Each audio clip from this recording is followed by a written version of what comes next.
Meenu TV.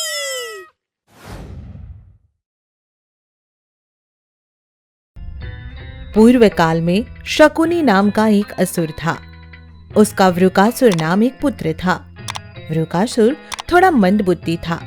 एक बार देवर्षि नारद वृकासुर से कहते हैं, वृकासुर, यदि तुम भगवान महादेव की तपस्या करो तो तुम्हें मनचाहा वर प्राप्त हो सकता है।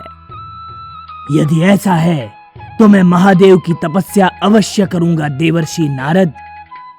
देवर्षि नारद से प्रेरित होकर वृकासुर महादेव की तपस्या में लीन हो जाता है। वह वर्षों तक कठोर तप करता है और अंततः महादेव उसकी तपस्या से प्रसन्न होकर उसके समक्ष प्रकट होते हैं। वृकासुर, हम तुम्हारी तपस्या से प्रसन्न हुए।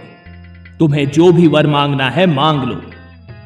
मुझे अमर होने का वर दे दीजिए भगवान।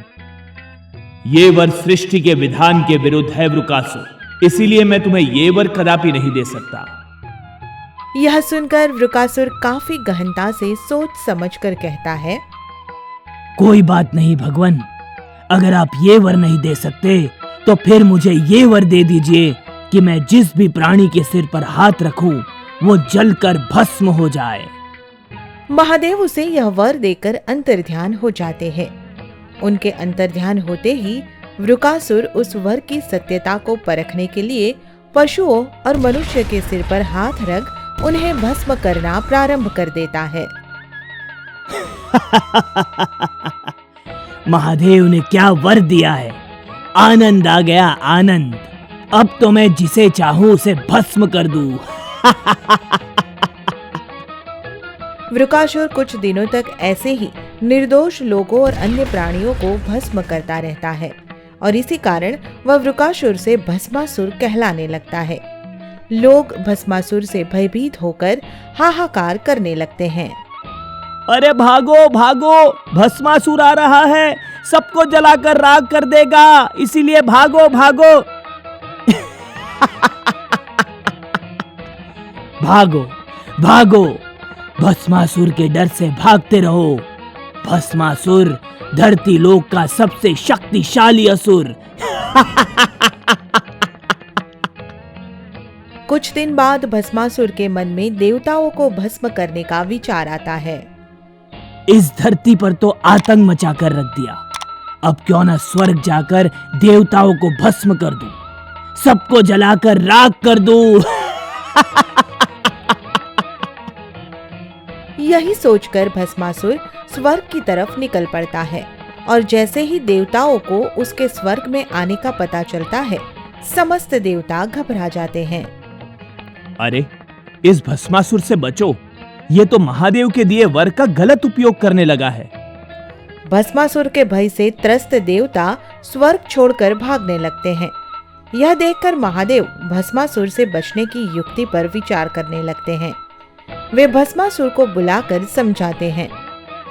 भस्मासुर, तुम मेरे दिए वर का गलत उपयोग कर रहे हो। तो क्या हुआ भगवान, आपने वर देना था, दिया। अब मैं उसका कैसे भी उपयोग करूं, मेरी मर्जी। यह कहकर भस्मासुर चला जाता है और फिर रास्ते में उसकी दृष्टि माँ पार्वती पर पड़ती है। ये स्त्री तो भला की सुंदर है। ऐसी सुंदर स्त्री तो मेरी अर्धांगिनी होनी चाहिए। मैं इससे विवाह करूंगा। भस्मासुर को जब यह पता चलता है कि वह सुंदर स्त्री कोई और नहीं बल्कि महादेव की अर्धांगिनी पार्वती है, तो वह महादेव को ही भस्म करने की ठान लेता है।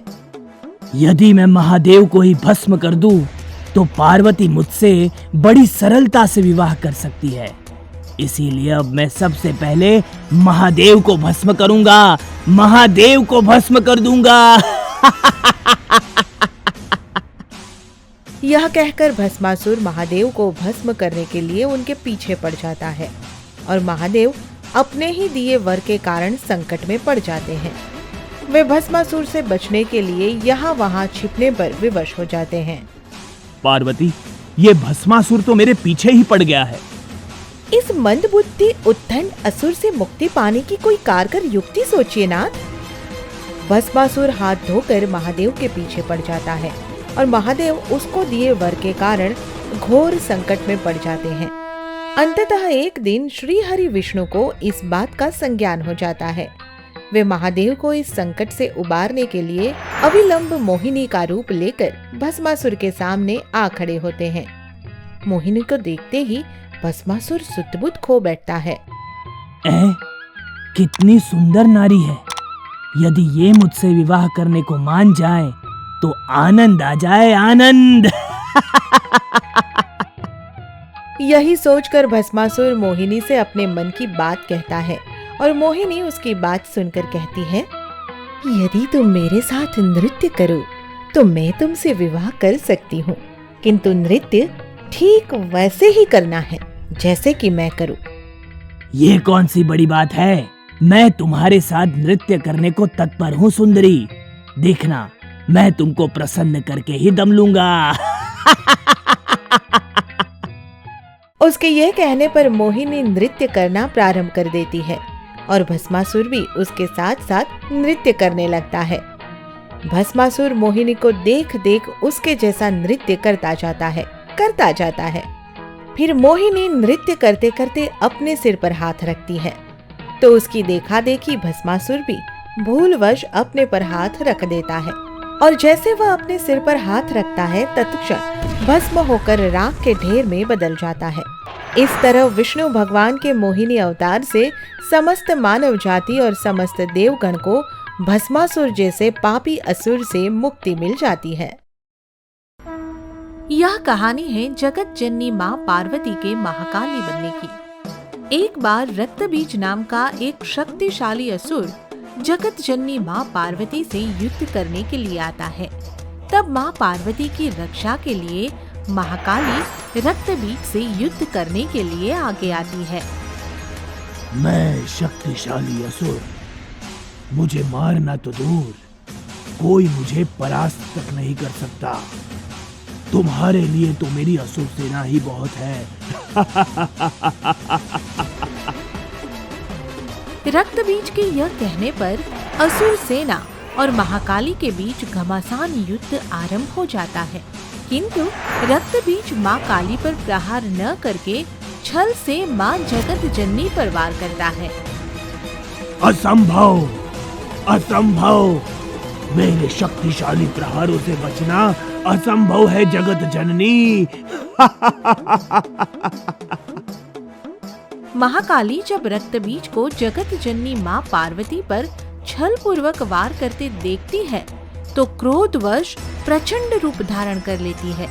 उनकी आंखों से अंगार बरसने लगते हैं और वह रक्तबीज को ललकारते हुए कहती है, रक्तबीज, अब तुझे इस महाकाली के क्रोध से कोई नहीं बचा सकता।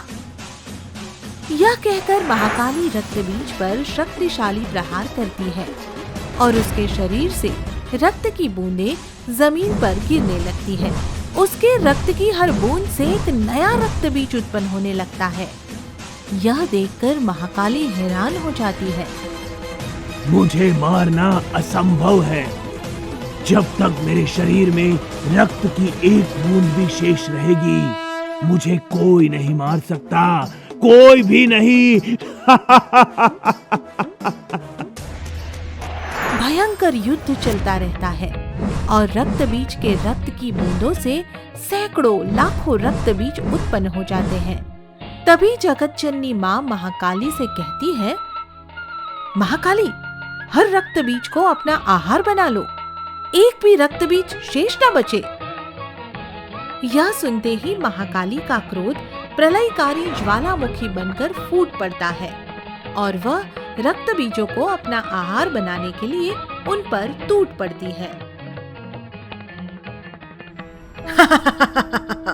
आओ, आओ, मेरा आहार बनो, मुझे रक्त चाहिए, रक्त। अपने रक्त से मेरी क्षुधा शांत करो। महाकाली एक एक करके सब रक्तबीजों को अपना आहार बना लेती है। रक्तबीज का अंत हो जाता है, किंतु महाकाली का क्रोध कम नहीं होता। उसके क्रोध की ज्वाला आसमान को छूने लगती है और महाकाली कहती है, अभी मुझे और रक्त चाहिए, मुझे और भी रक्त चाहिए, मुझे आहार दो, मुझे रक्त पीना है। यह कहते हुए रक्त की प्यासी महाकाली देवी देवताओं को अपना आहार बनाने के लिए आगे बढ़ती है। यह देख सभी देवी देवता घबरा जाते हैं और हाहाकार करने लगते हैं। अरे महाकाली तो हमारे ही रक्त की प्यासी हो गई है, बचो बचो। लगता है महाकाली का क्रोध सरलता से शांत होने वाला नहीं है। किंतु जैसे वह देवी देवताओं को अपना आहार बनाने आती है, गणेश बीच में आ जाता है और महाकाली उनसे कहती है, मेरे रास्ते में मत आ गणेश, मुझे रक्त चाहिए, रक्त। पर माता, आप देवी देवताओं का रक्त कैसे पी सकती है? मैं तो कहता हूँ कि अब आप शांत हो जाइए। गणेश जी की बातों का महाकाली पर कोई असर नहीं होता है। वह गणेश जी पर प्रहार करने के लिए तत्पर हो जाती है। यह देखकर सभी देवी देवता भय से त्रस्त ब्रह्मा और विष्णु की शरण में जाते हैं। हे ब्रह्मा, हे विष्णु, हमें महाकाली की क्रोधाग्नि में भस्म होने से बचाओ। रक्त बीज का रक्त पीते पीते वह तो हमारे ही रक्त की प्यासी हो गई है। यह सुनकर ब्रह्मा जी कहते हैं, अब तो महाकाली का क्रोध केवल महादेव ही शांत कर सकते हैं, किंतु वो तो इस समय ध्यान की अवस्था में है। महादेव को ध्यान से बाहर लाने का कार्य गणेश और कार्तिकेय ही कर सकते हैं ब्रह्मदेव। उनके कहने पर गणेश और कार्तिकेय महादेव को ध्यान से बाहर ले आते हैं और महादेव महाकाली को शांत करने के लिए जाते हैं। अब शांत हो जाओ देवी, क्योंकि जिस उद्देश्य के लिए तुमने ये विकराल विनाशक रूप लिया था वो तो अब पूरा हो चुका है। किंतु महाकाली महादेव की अनदेखी कर अपनी क्रोधाग्नि में निरंतर जलती ही रहती है। तो महादेव उनके मार्ग में सो जाते हैं और तभी अचानक महाकाली उन पर पैर रख देती है। किंतु जैसे ही नीचे देखती है, उनका हृदय चीख उठता है, मुझे क्षमा करना महादेव, यह तो मुझसे बहुत बड़ी भूल हो गई। यह कहते ही महाकाली को वास्तविकता का आभास हो जाता है और उनका क्रोध शांत हो जाता है। उन्हें शांत देख देवी देवताओं में खुशी की लहर दौड़ जाती है और वे सब महाकाली की जय जयकार करने लगते हैं। जय हो महाकाली की, जय हो जगत जननी माँ पार्वती की। आगे की मजेदार स्टोरी के लिए चैनल को सब्सक्राइब करें और बेल आइकन प्रेस करना ना भूलें।